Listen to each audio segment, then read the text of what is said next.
Hello friends, welcome back to this channel. दोस्तों, इस video में हम लोग रिलायंस फ्यूचर से जुड़ी हुई एक अपडेट के ऊपर बातचीत करेंगे। लेकिन दोस्तों, आगे बढ़ें उससे पहले आपसे रिक्वेस्ट करना चाहूँगा कि अगर आप चैनल को फर्स्ट टाइम देख रहे हैं दोस्तों, सब्सक्राइब करके बेल आइकन को हिट कर लीजिए ताकि आपको वीडियोस की नोटिफिकेशन मिलती रहे। और दूसरी चीज़ कि अगर आप डीमेट अकाउंट के लिए इंटरेस्टेड हैं, अगर आप नए हैं तो डिस्क्रिप्शन बॉक्स में लिंक ड्रॉप किया गया है।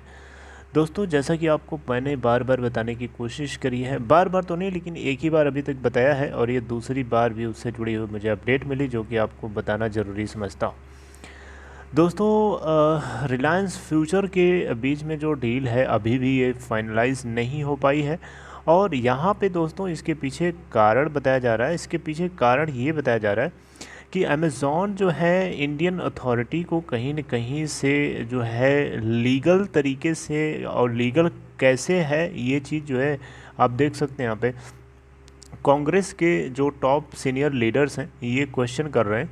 दिग्विजय सिंह, ये इन्होंने अपने ट्विटर हैंडल से एक बहुत बड़ा क्वेश्चन खड़ा किया है कि अमेज़ॉन जो है लीगल फीस के रूप में 8,546 करोड़ रुपए का अमाउंट पे किया था, राइट। और जो कि डिस्प्यूटेड बिजनेस डील रिलायंस और फ्यूचर ग्रुप की जो है बेसिकली यहाँ पे इसको इसके थ्रू, तो यहाँ पे क्वेश्चन यही है कि ये किसको पे किया गया, हु डिड दे पे, राइट। तो दोस्तों, यहाँ पे ये बात आपको क्लियर कट समझनी चाहिए कि कहीं न कहीं अमेज़ॉन जो है इंडियन अथॉरिटीज़ के अंदर जो है सेंध लगा चुका है। यानी कहीं न कहीं से वो अपनी जीत को पक्की करने के लिए लोगों को पहले से ऐसा लगता है कि सेट कर रखा है। जिस तरीके से क्वेश्चंस खड़े किए जा रहे हैं, जिस तरीके से न्यूज़ आ रही है। अब दोस्तों, यहाँ पे आप लोगों में से कुछ एक लॉजिकल क्वेश्चन पूछ सकते हैं कि अमेज़ॉन फ्यूचर कूपन के अंदर 1500 करोड़ रुपए का अमाउंट इन्वेस्ट किया है, जिसके थ्रू वो 49% की स्टेक ओन करता है, और इनडायरेक्टली वो 6% या 3% के आसपास आई थिंक सो ओन करता है फ्यूचर रिटेल के अंदर। तो पूरे एंटायर इन्वेस्टमेंट में हम उसकी टोटल वैल्यू इन्वेस्टमेंट की बात करें तो 1500 करोड़ रुपए है। और 1500 करोड़ रुपए को डिफेंड करने के लिए वो 8,900 करोड़ रुपए किसी भारत सरकार या किसी सरकार को क्यों पे करेगा। बिल्कुल आपका क्वेश्चन लॉजिकल है, लेकिन दोस्तों बात सिर्फ 1500 करोड़ रुपए को डिफेंड करने की नहीं है। बात है इंडियन मार्केट के अंदर जो रिटेल सेगमेंट है उसके ऊपर कब्जा करने की बात है। मेरी बात समझ रहे हैं? इंडिया के अंदर अमेज़ॉन का जो मार्केट है बहुत बड़ा है, बहुत बड़ा है। और उस मार्केट शेयर को लपकने की तैयारी में है मुकेश अंबानी फ्यूचर ग्रुप के जितने भी लॉजिस्टिक्स हैं, जितने बिजनेसेस हैं, उनको टेक ओवर करके। और ये काम बिल्कुल भी नहीं करने देना चाहता है अमेज़ॉन।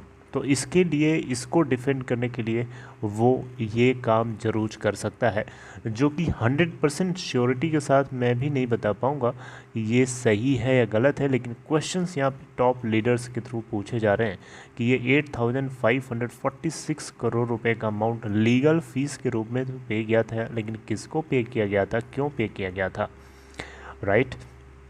इसके अलावा दोस्तों, ये चौंकाने वाली खबर ये देख सकते हैं, अपने ट्विटर हैंडल से इन्होंने सारी बातें इंग्लिश में बताई हैं, और ये चीज़ हिंदी में भी इन्होंने बताई है, नीचे आप देख सकते हैं। इसके अलावा एक चीज़ और यहाँ पे इन्होंने ट्वीट किया है कि आरबीआई के आंकड़ों में, अगर हम 2016 के सितंबर महीने के आंकड़ों में देखें आरबीआई के, तो 17.8 लाख करोड़ की टोटल करेंसी थी, राइट। और आज ये करेंसी 27 लाख करोड़ रुपए की हो गई है, ठीक है। तो यहाँ पे 9 लाख करेंसी जो है हमारे मार्केट के अंदर कैसे आई, ये भी एक बहुत बड़ा क्वेश्चन खड़ा किया गया है दिग्विजय सिंह, जो कि कांग्रेस के अंदर एक सीनियर लीडर हैं, राइट। तो ये कुछ क्वेश्चंस हैं जो अमेज़ॉन के लिए क्वेश्चन खड़े किए जा रहे हैं, अमेज़ॉन के लिए सीधे निशाना बनाया जा रहा है कि आप भैया इसका जवाब दो, हमारी authorities, Bharatiya Janata party, BJP सरकार इसका जवाब दे। क्योंकि कहीं ना कहीं ये सारी चाल है, और जिसके चलते ऐसा हो रहा है। और यहाँ पे भारत सरकार को सेंट्रिक सिटीज़नशिप नहीं, अपने देश के लिए सबसे प्रायोरिटी में रख के सोचना चाहिए कि हमारे देश की कंपनीज नहीं रहेंगी तो हमारे लिए सबसे ज़्यादा इम्पोर्टेंट हमारे देश की कंपनीज हैं। Future group is our own country company, तो हमें किसी भी तरीके से उसको और उससे जुड़े हुए जितने एम्प्लॉयज़ हैं, उससे जुड़े हुए जितने लोग हैं, उन सभी को डिफेंड करना हमारी प्रायोरिटी होनी चाहिए। So we should think first of all our country and then we should think about other, right. Amazon की मैं यहाँ पे बुराई नहीं करना चाहूँगा किसी भी तरीके से, और मुझे करना भी नहीं है, करने से कुछ मिलने वाला नहीं है, क्योंकि अल्टीमेटली जो होना है वही होगा। लेकिन अमेज़ॉन को कहीं ना कहीं यहाँ पे प्रायोरिटी नहीं देना चाहिए, क्योंकि अमेज़ॉन जो है फ्यूचर ग्रुप की प्रॉब्लम्स को सॉल्व नहीं कर रहा है, बल्कि और बढ़ा रहा है। ब्लूप्रिंट लेके आने वाला था बेल आउट पैकेज के लिए, लेकिन अभी भी उसका कुछ पता नहीं है कि क्या हुआ क्या नहीं हुआ। फ्यूचर ग्रुप का कर्जा तो बढ़ रहा है ना, उसका इंटरेस्ट रेट तो बढ़ रहा है ना, जितने लोगों से उन्होंने कर्जा ले रखा है। तो अल्टीमेटली फ्यूचर ग्रुप को तो हर तरीके से फेस करना पड़ रहा है। सुप्रीम कोर्ट हो, हाई कोर्ट हो, दिल्ली हाई कोर्ट हो, सरकार हो, अमेज़ॉन हो, सिंगापुर आर्बिट्रेशन सेंटर, हर जगह से, बैंकों से भी फेस करना पड़ रहा है। एम्प्लॉयज़ को पेमेंट करनी है, एनसीडी होल्डर्स को पेमेंट करनी है, दुनिया भर की चीज़ें उनके सामने हैं। तो कितनी डिस्ट्रेस वाली सिचुएशन है। दोस्तों आगे देखते हैं, क्योंकि अब तो फ्यूचर ग्रुप और रिलायंस से जुड़ी हुई डील को लेकर के चर्चा होने वाली है आने वाले कुछ दिनों में। अब ये मामला फिर से गर्म हो रहा है, क्योंकि इस बीच हो सकता है आपको सिंगापुर आर्बिट्रेशन सेंटर से भी कुछ अपडेट निकल के आती हुई दिखे। इस बीच जो है supreme court, national company law tribunal, NCLAT, CCI, Delhi high court, ये सारी की सारी अथॉरिटीज़ जो है इस मुद्दे के ऊपर अब आने वाले टाइम में हो सकता है आपको कोई ना कोई अपडेट कहीं ना कहीं से निकले। मैं आपको कंटिन्यूअस कोशिश करूँगा आप तक पहुँचाने की। Right, take care.